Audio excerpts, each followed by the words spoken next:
Good evening, नमस्कार। स्वागत है आपका आपके प्लेटफॉर्म पर। You are most welcome to your channel the New Lyceum. In the series of literary criticism, today I am going to discuss Samuel Taylor Coleridge as a critic, the romantic critic. Wordsworth was not a critic. In fact, Wordsworth wrote his preface to lyrical ballads in defense of his poetry, and Samuel Taylor Coleridge was the first one who was a poet as well as critic in England.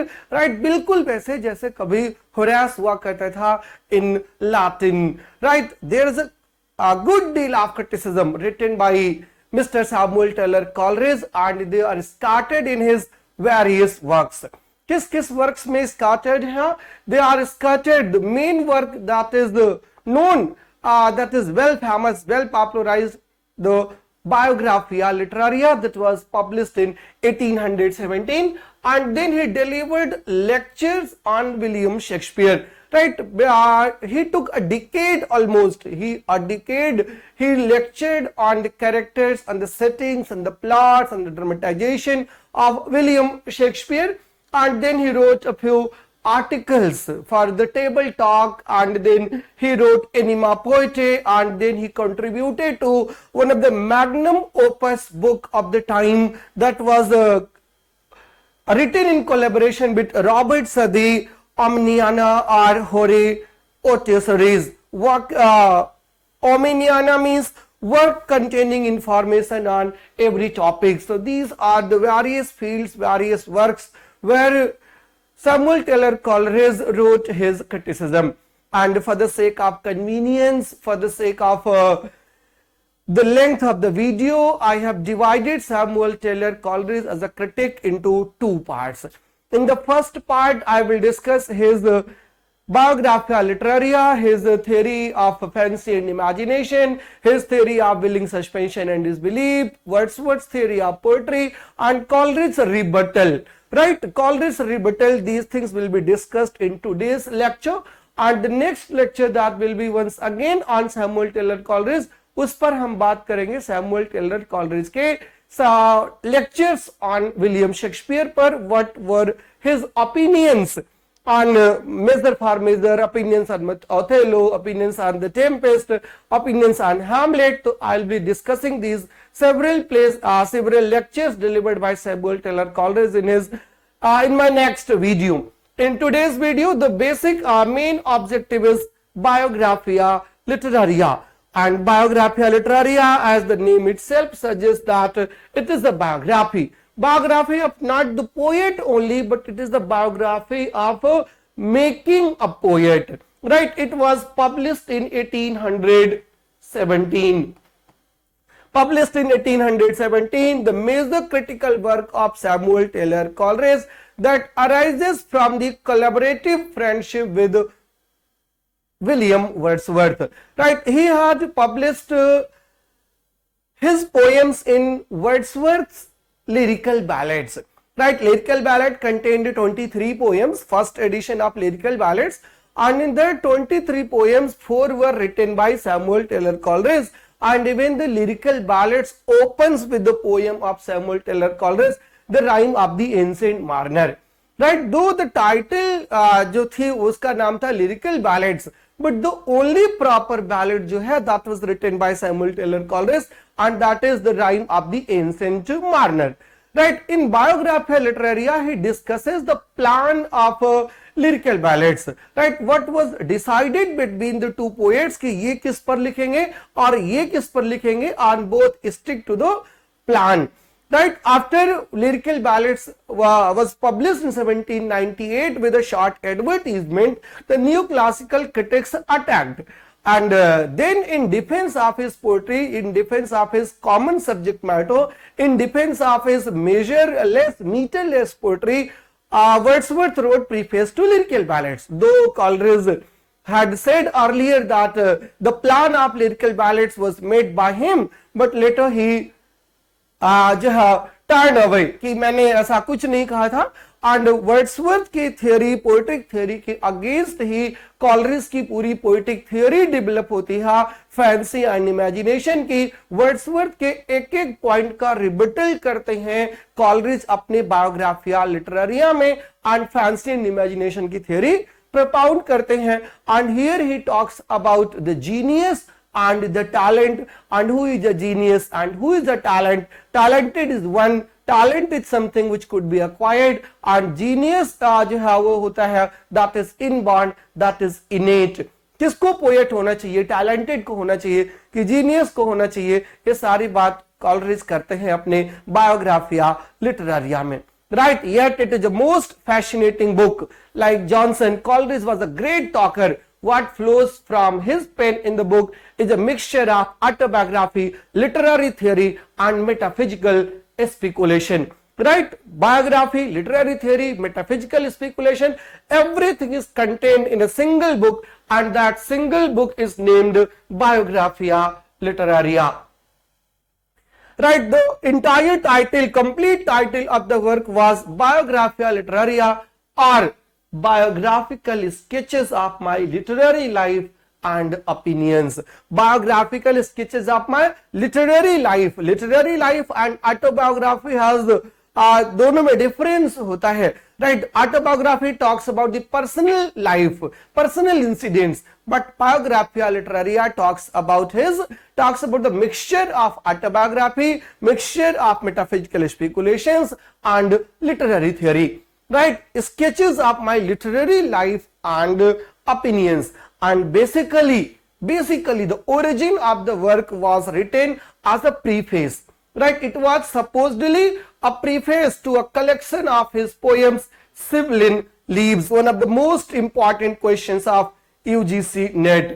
Right, one of the most important question कि Biographia Literaria was written as a preface to which collection? So the name of the collection was Sibylline Leaves, 1817. Originally, it was thought to be a short preface to a collection of his poems, Sibylline Leaves, published in 1817. But when he started writing the preface, automatically it developed into 2 volumes. It quickly expanded into a 2-volume autobiography mixing memoir, philosophy, religion, literary theory, and was heavily influenced by German criticism, the evaluation and interpretation of literature. Right, interpretation, evaluation, justification, judgment, everything is contained in the book. And Samuel Taylor Coleridge was the first critic who didn't focus on a particular work, but he focuses on making of a work, how a piece of poem is made, how a piece of poem is constructed. He doesn't criticize a particular poem, but he talks about making of a poet, shaping of a poet. And in this method, he was highly inspired from various French, various German critics, the associative method of Hartley, Immanuel Kant, right, Schlegel, इन सब से वो inspired है while writing the book. Right, Coleridge himself described Biographia Literaria as an immethodical miscellany of life and opinions. Immethodical means throughout his life, Samuel Taylor Coleridge was immethodical. Right, he didn't write anything in a particular organic way, though he talks about organic poetry, but he himself was never organized. Right, that's why his criticism are scattered here and there. The literary criticism, when disentangled from its context, constitutes a healthy menu of logic and sensibility. In speaking of his early years, Coleridge tells how the sonnets of William Leslie Bowles captivated his sensibility, and how that a book of sonnet propelled him to become a poet. Right, he recognized that its quality lay in just and acute observations on men and manners, and entire romantic poetry is the poetry of men, is the poetry of manners, and even Wordsworth was talking about that poetry must be written in the language of men, right? Poet should be a person speaking to men, right? ये humanistic area है, humanism का जो time है, और Wordsworth has socialised poetry, socialise करने का काम किया है, and Coleridge was his supporter, Coleridge was his collaborator initially, but Coleridge differs from Wordsworth's poetic theory, right? Difference जो है वो poetic theory का है. And who wrote preface to lyrical ballads? Initially it was planned that Wordsworth and Coleridge will collaborate, but Coleridge pulled his hand, and it was William Wordsworth who was compelled to complete the entire preface to lyrical ballads, और उसी के against Coleridge की theory germinate होती है, originate होती है. What were William Wordsworth's views in his preface to lyrical ballads? In the previous lecture, in my previous video, I have given the details, the detailed points of Wordsworth's preface to lyrical ballads and Wordsworth's poetic theory. What were his basic grounds जिसका rebuttal दिया है Samuel Taylor Coleridge ने? वो है, in his preface, Wordsworth made three important statements, all of which have been objects of Coleridge censures, right? All Coleridge has criticized Wordsworth on his three grounds of poetry and poetic theory. पहला ground क्या था कि Wordsworth writes that he chose low and rustic life as a subject matter for his poetry, right? First point, poetry should deal with common man, it should be written in common man's language. First point, that he chose low and rustic life, and Samuel Taylor Coleridge says no, Wordsworth didn't follow his own theory. He chose the topic that was not related to rustic life, that was that were in fact not related to public life. Second point of Wordsworth was that the language of poetry should be rustic. Rustic language should be adopted because according to Wordsworth, the rustic language, the language of common folk is permanent. और उस permanency के लिए he advocated for simple language, simplicity in language, that he calls rustic language. And the third point was that the language and diction of poetry is a selection of the real language of men, right? Real language of men का मतलब conversational language, वो language that people use day to day, जो लोग रोज use करते हैं, उनकी बात यहाँ पर कर रहे थे. The language of these men should be imitated, and that between the language of prose and that of metrical composition, there should not be any difference, right? Between the language of poetry and the language of prose, there should be no difference at all. These were the Wordsworthian's point of view on his theory of poetry. And Samuel Taylor Coleridge इन्हीं points को किनारे करते हैं, इन्हीं points को refute करते हैं, इन्हीं points को cut करते हैं. Alright, अब what are his opinions, Coleridge's opinion on Wordsworth's theory of poetry? Now, one by one.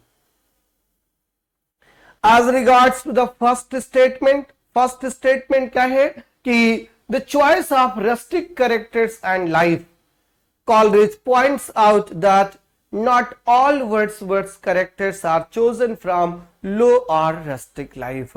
Wordsworth के खुद के ही characters जो है rustic life से belong नहीं करते, right? Wordsworth himself chose the characters that were far away from the humbler life, far away from the rustic life. वहीं से वो अलग होते हैं, ये पहले ही अटैक कर दिया है उन्होंने.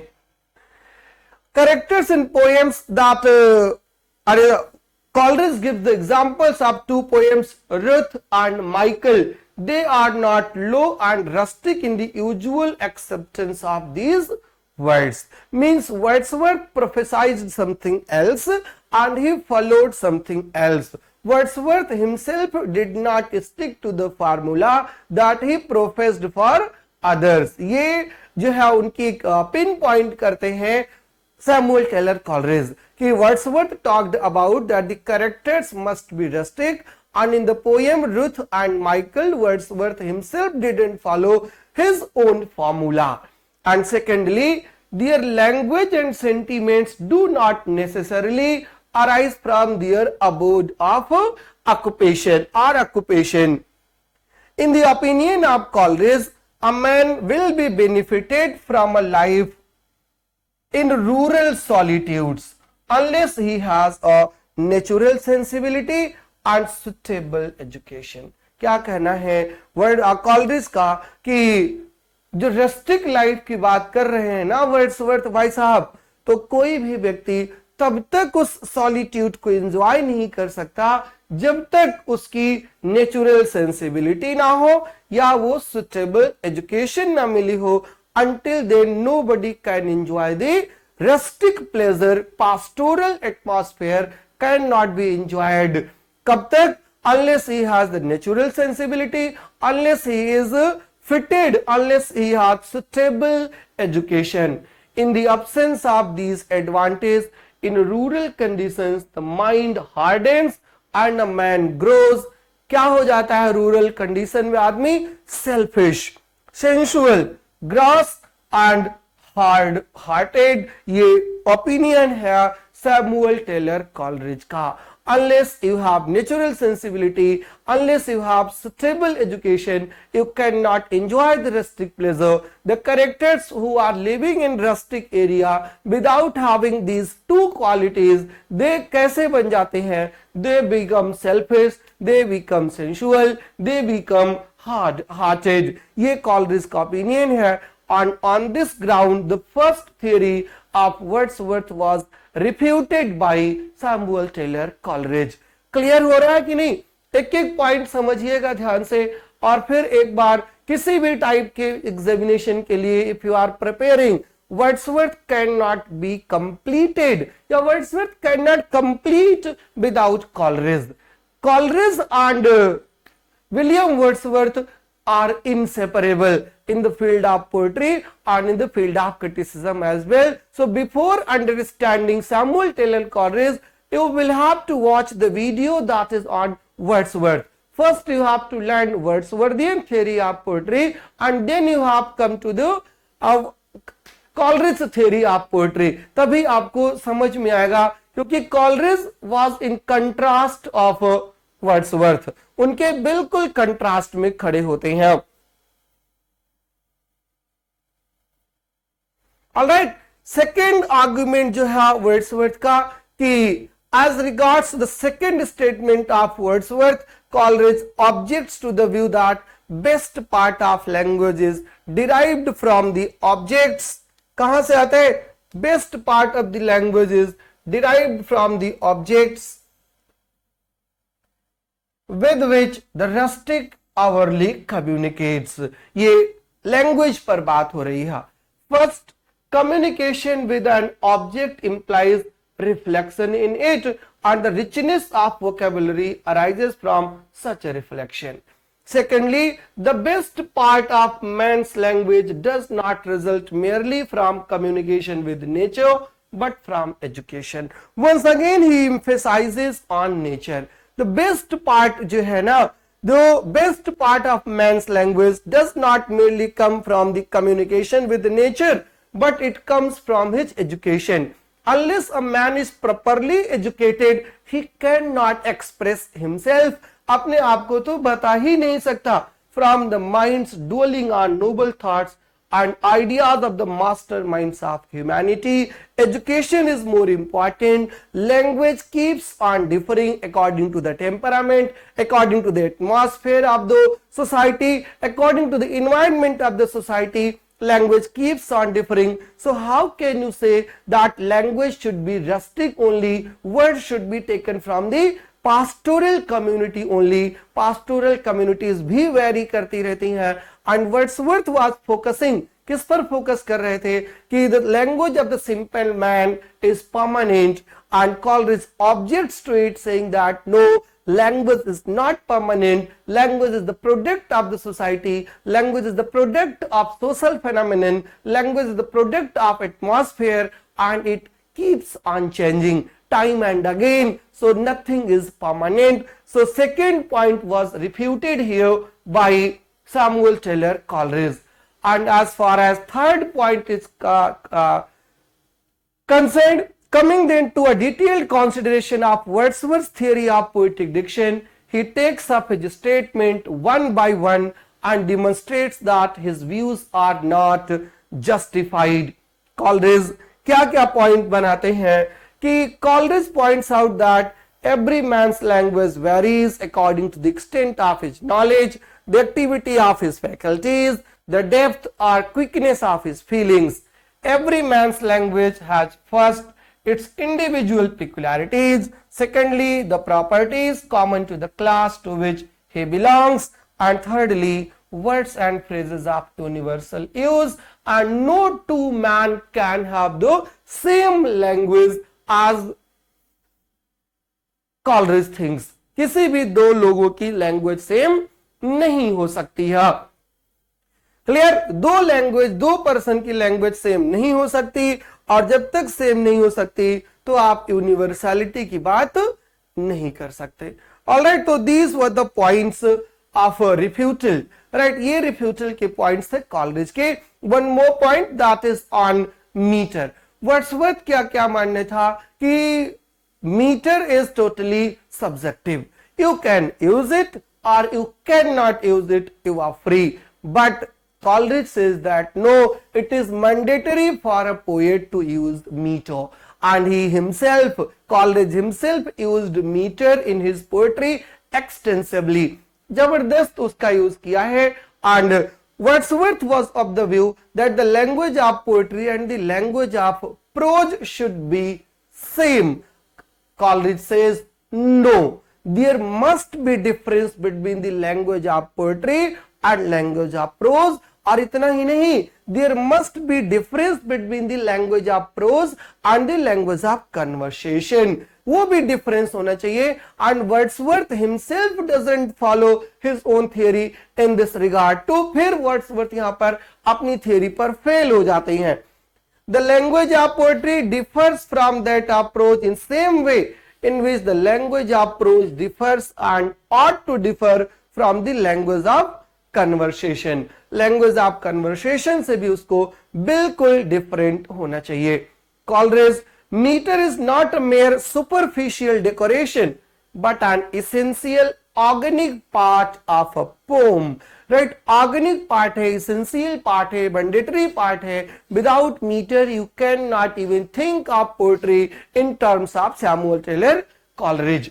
Hence, there is bound to be an essential difference between the language, the arrangement of words of poetry and prose. There may be certain lines or even passages which can be used both in prose and poetry, but not all. There are a few sentences, there are few words that can be used in prose as well as in poetry, but not all the sentences should be used in poetry and prose. There must be difference. So meter is essential to poetry. It is not merely an ornament, but it is the essence of poetry, right? And language of poetry and language of prose must differ. दोनों में difference होना चाहिए. There might be similarities between a few sentences, but not in all sentences. So these are the opinions of Samuel Taylor Coleridge. जहां तक बात Wordsworth के metre की है, उनके लैंग्वेज की है. क्लियर? Every point? कोई डाउट, कोई कंफ्यूजन तो नहीं है? And this is the view of Coleridge. I write in metre because I am about to use a language different from that of prose. Prose itself differs and ought to differ from the language of conversation. These are the two quotes from Biographia Literaria. All right.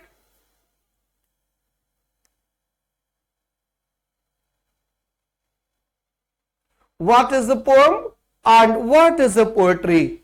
What is a poem and what is poetry, इस पर बात करते हैं वो. Since a poem contains the same elements as prose composition, the distinction must lie in difference in their combination and in their objective. The communication of pleasure, क्या है communication of pleasure? The communication of pleasure is one object of poetry, but it might also be the object of a piece of prose. Coleridge thrashes his way through to this conclusion. A poem, जो definition देते हैं Coleridge poem के बारे में, a poem is that species of composition which is opposed to works of science. The opposite of poem is science. A poem is that species of composition which is opposed to the works of science, by proposing for its immediate object pleasure, not truth. The immediate object of poetry क्या है? The immediate object of poetry is pleasure. The immediate object of poetry is pleasure, not truth. Immediate object of pleasure of poetry is pleasure, not the truth, and from all other species having this object in common with it, it is discriminated by proposing to itself such delight from the whole as is compatible with a strict gratification from each component part. The immediate object of science is truth, and the immediate object of poetry is pleasure. Right? This is the view of Mr. Samuel Taylor Coleridge, and how he defines poetry. According to Samuel Taylor Coleridge, a poem is that species of combination which is opposed to the works of science by proposing for its immediate object pleasure, not truth. Right? And from all other species, it is discriminated by proposing to itself such delight from the whole as is compatible with the strict gratification from each component part. All right. कोई confusion हो तो comment box is open, you can write down.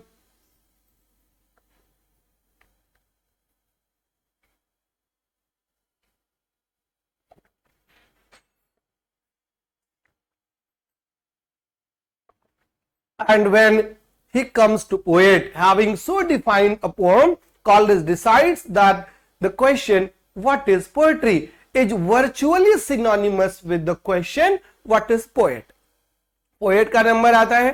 क्या बता रहे हैं Samuel Taylor Coleridge? Listen to me very attentively, then I will ask a few questions. The poet described in ideal perfection brings the whole soul of man into activity. The first function of poetry as well as the poet is to bring the whole soul of man into activity with the subordination of its faculties to each other according to their relative worth and dignity. He diffuses a tone. Who? A poet.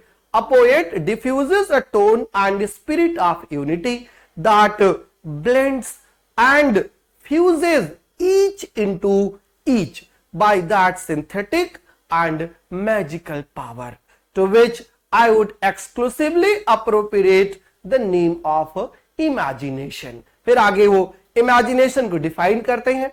Finally, what is the opinion of Samuel Taylor Coleridge? He says that good sense is the body of poetic genius.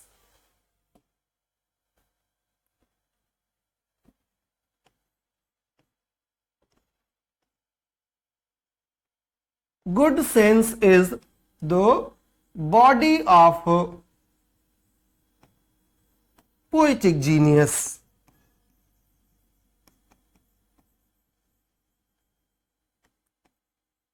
Good sense is the body of poetic genius. Fancy its drapery.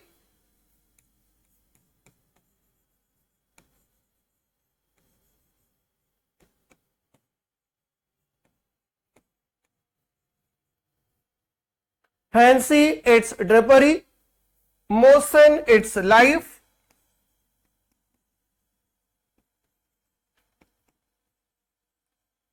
Fancy इसकी drapery है, motion इसकी life है, and imagination the soul, and imagination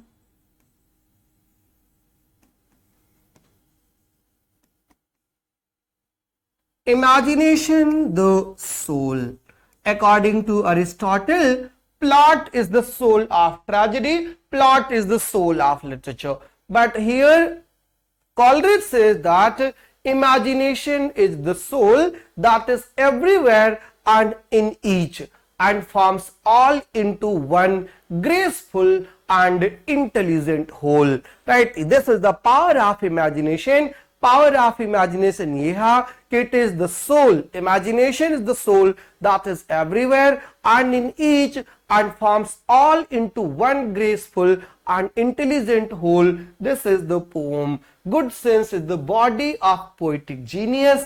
और फिर body के जो parts हैं, fancy its drapery, motion its life, imagination its soul, and that soul is everywhere and in each, and forms all into one graceful and intelligent whole. All right, confirm? Koi doubt? Any confusion? Coleridge now turns his attention to practical criticism, making a critical analysis of Shakespeare's two poems, Venus and Adonis and the Rape of Lucrece. One question arises here: which two poems of Shakespeare were analyzed by Samuel Taylor Coleridge? Here to give emphasis for practical criticism, which two poems were analyzed by Samuel Taylor Coleridge? यहाँ पर आपको focus करना है. He explains, he analyzes two poems of William Shakespeare, Venus and Adonis and the Rape of the Lucrece. किस लिए करते हैं? In order to pinpoint promises and specific symptoms of poetic power, as opposed to mere talent for versifying. And here he talks about genius and talent, the difference between genius and the talent. The first, and then he talks about the 4 points जो poet के लिए mandatory होते हैं. अभी हम उस 4 points पर भी आगे आते हैं.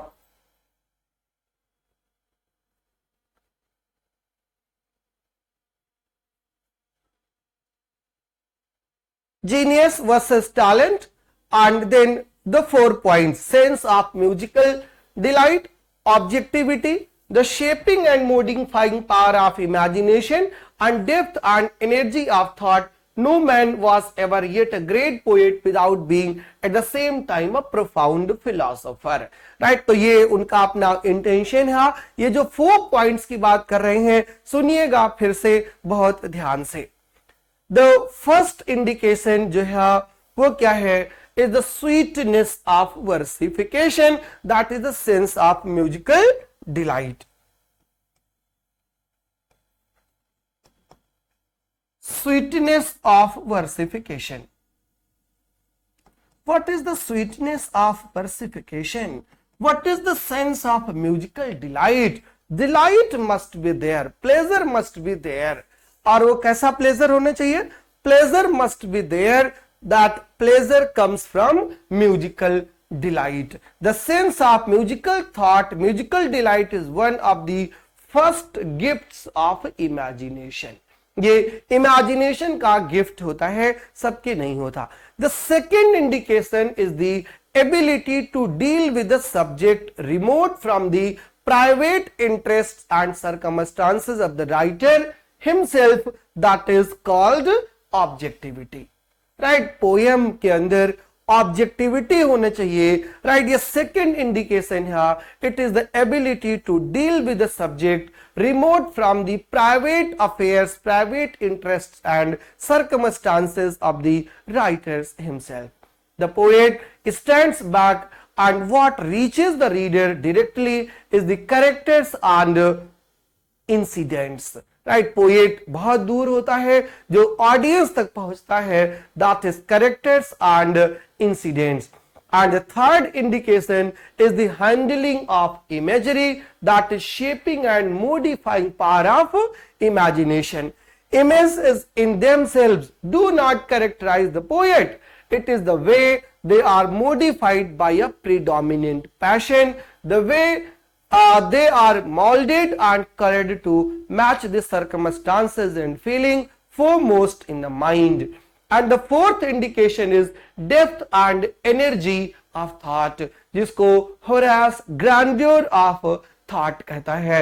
In Shakespeare's poems, the creative power and the intellectual imagery जो है, intellectual energy जो है, wrestle as in a warm embrace. There is no more interlude before Coleridge tackles Wordsworth in detail. So these are the 4 points, right? To be a great poet must have sense of delight. A great poet must have objectivity. A great poet must have the shaping and modifying power of imagination.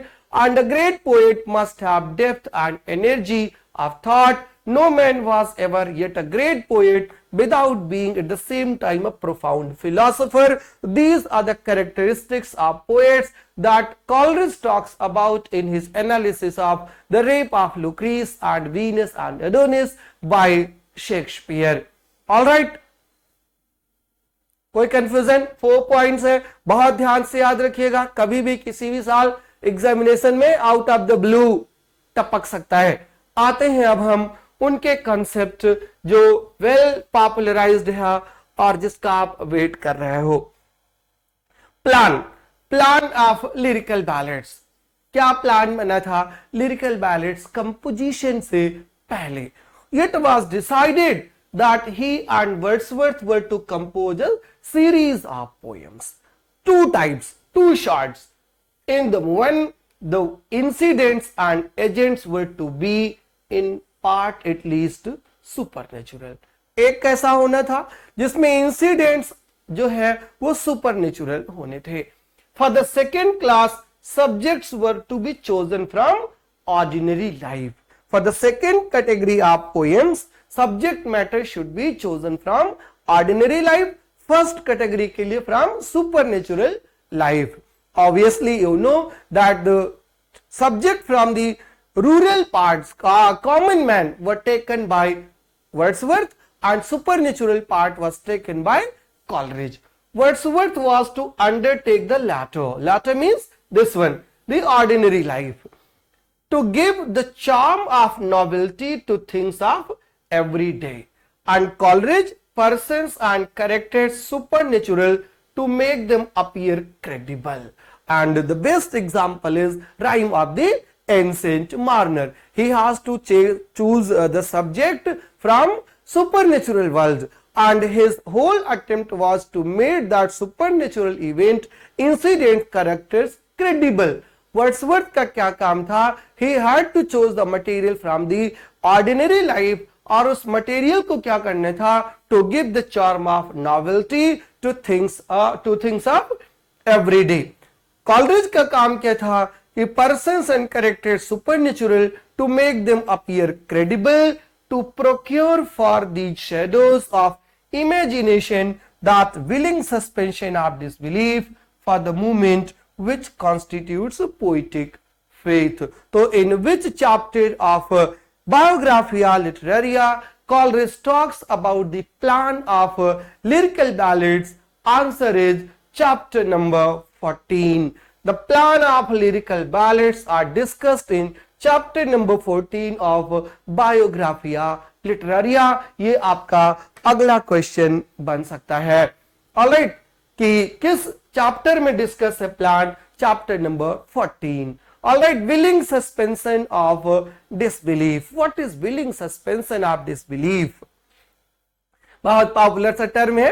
एक तो question paper में आ जाता है. willing suspension of disbelief है क्या और किसका term है? दोनों पर क्वेश्चन बनते हैं. willing suspension of disbelief का मतलब है you have to suspend your logical faculty while watching a play, while reading a piece of fiction. Right? You have to suspend your logic. You have to suspend your belief. You have to be in disbelief. And you have to think that you are watching a play and it is not related to life, only then you can enjoy yourself.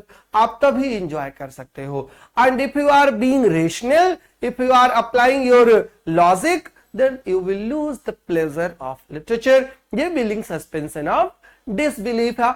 And Shakespeare इसकी बात बहुत पहले कर चुका था.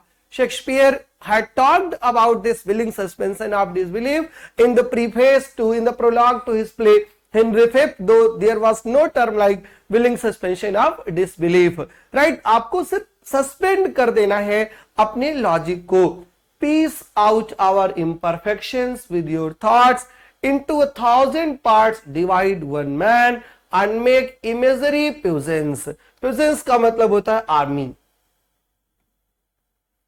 Then think when we talk of horses that you see them. जब हम बात करें हॉर्सेस की तब आप समझ लीजिए कि हम आर्मी की बात कर रहे हैं. Printing their proud hoops in the receiving earth. और सोचिए कि वो जंप कर रहे हैं, दो कर नहीं रहे हैं, आपको सोच लेना है. ये विलिंग सस्पेंशन ऑफ डिसबिलीफ है. एक आपको और एग्जांपल बताऊं, द प्ले मैकबेथ. मैकबेथ के साथ प्रोफेसी ये हुई थी कि nobody who is born out of a woman can kill him, and second, unless the wood of Burnham starts moving, he will not be killed. And everybody knows that there is nobody in the world who is born without a mother, and there is no forest in the world which can move. But what happens?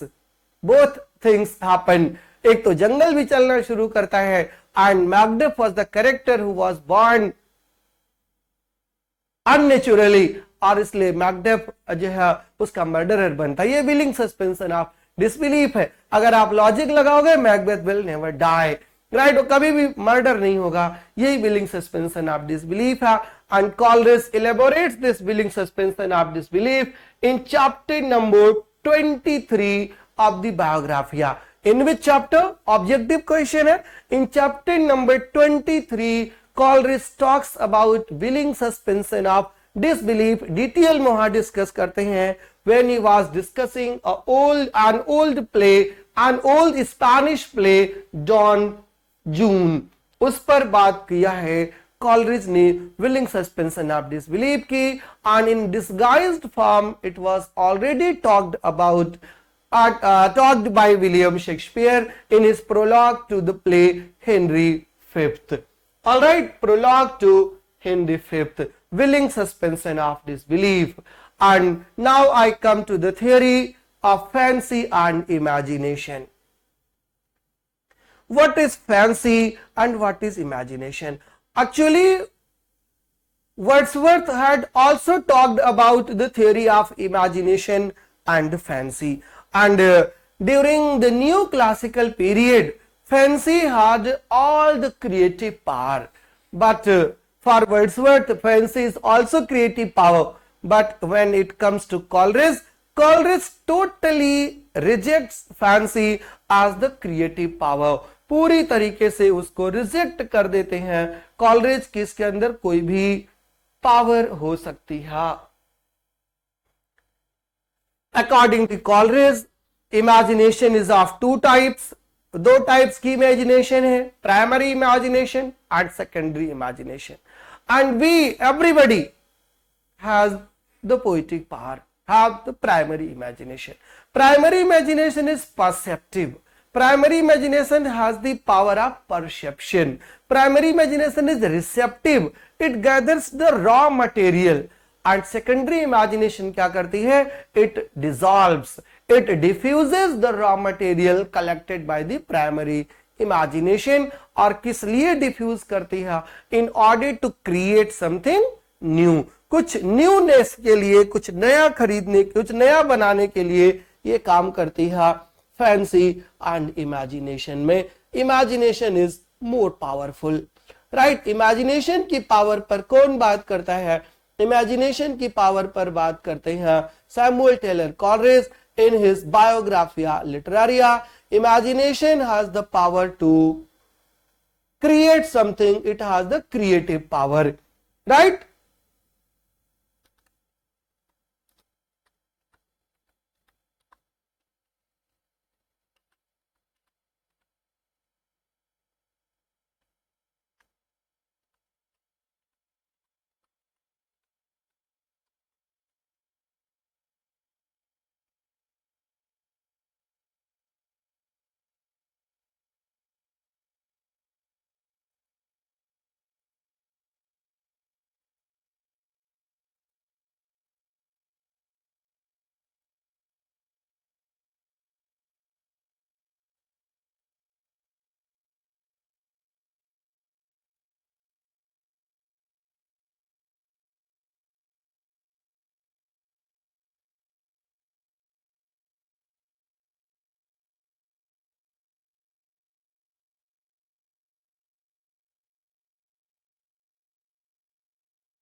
According to Coleridge, imagination has two forms, primary and secondary. Primary imagination is merely the power of receiving impressions of the external world through the senses.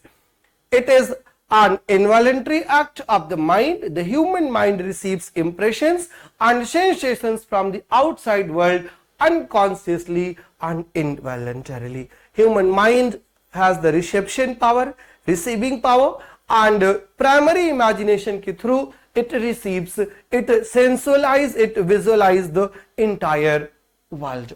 The primary imagination is the living power and prime agent of all human perception.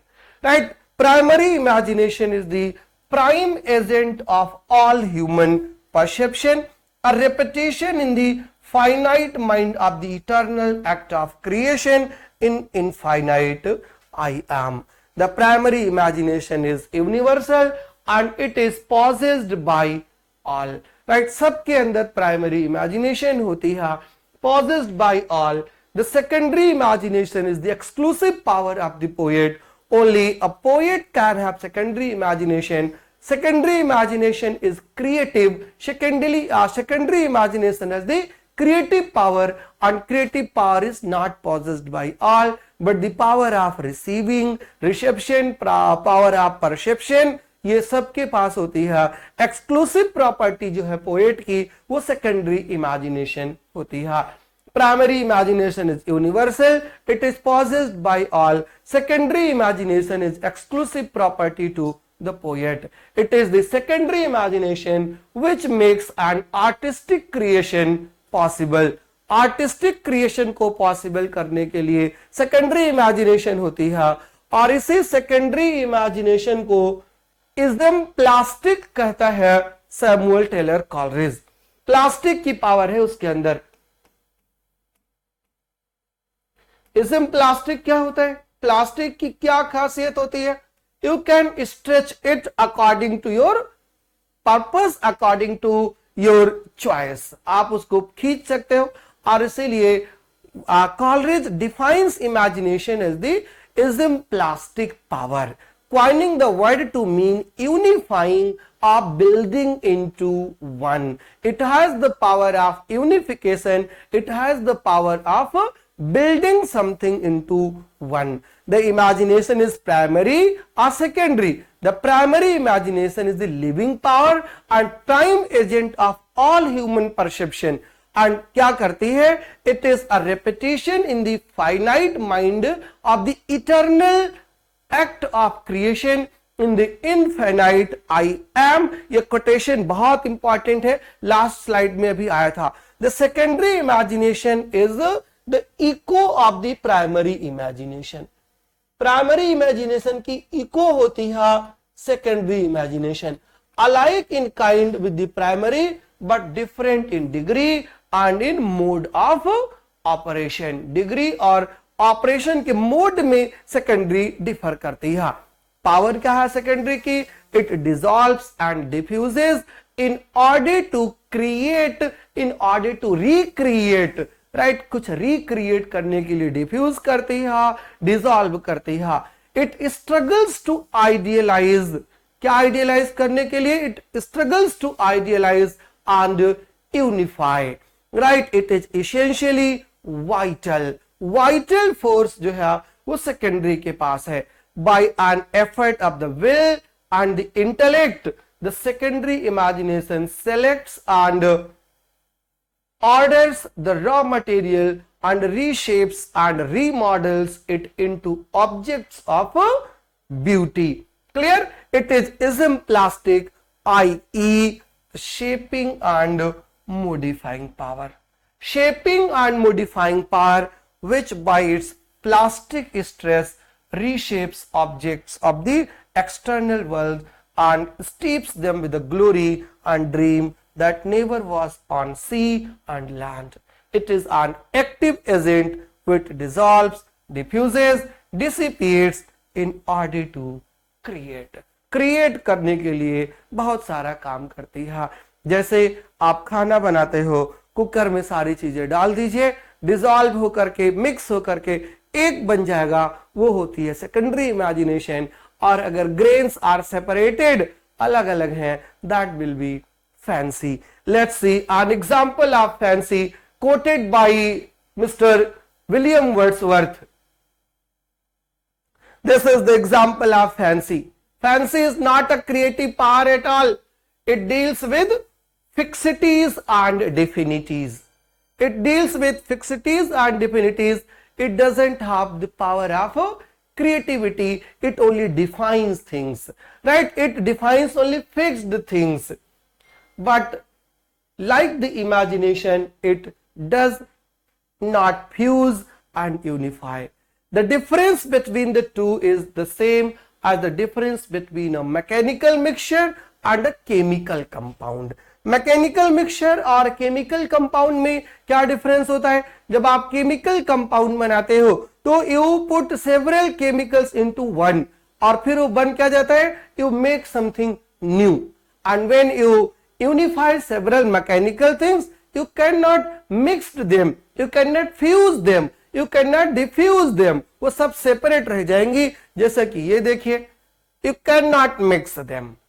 ये mechanical compound है.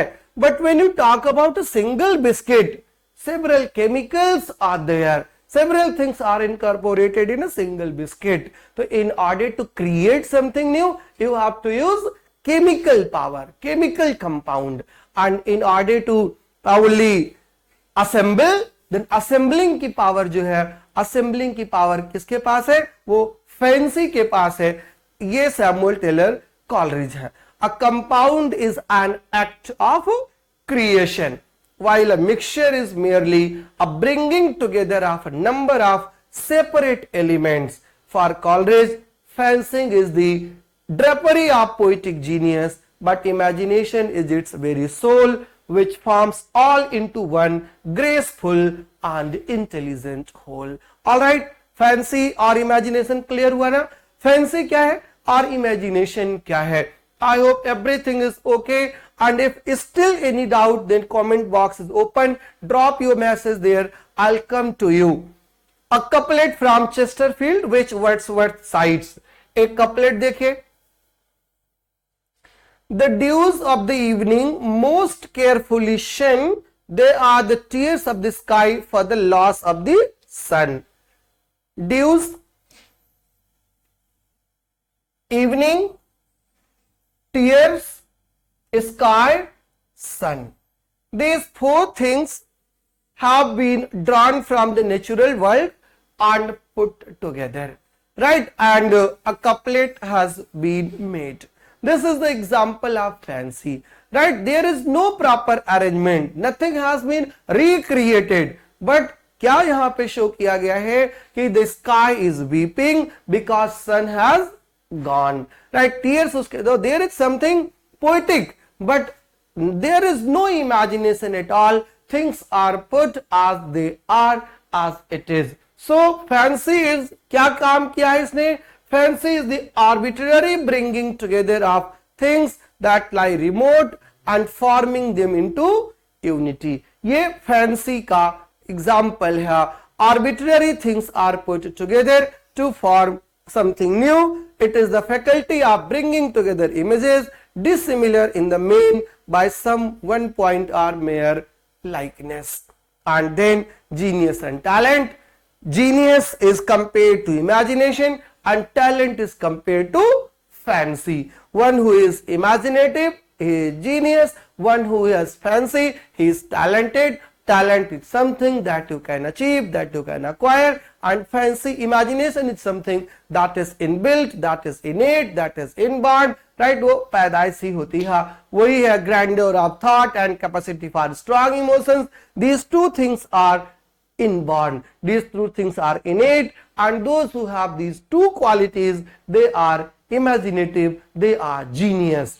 But those who learn something, तो वो mechanical होते हैं, and they are called talented. So you have to decide whether you are talented or genius like me, right? ये आपको तय करना है. A poet is a man of genius, born not made.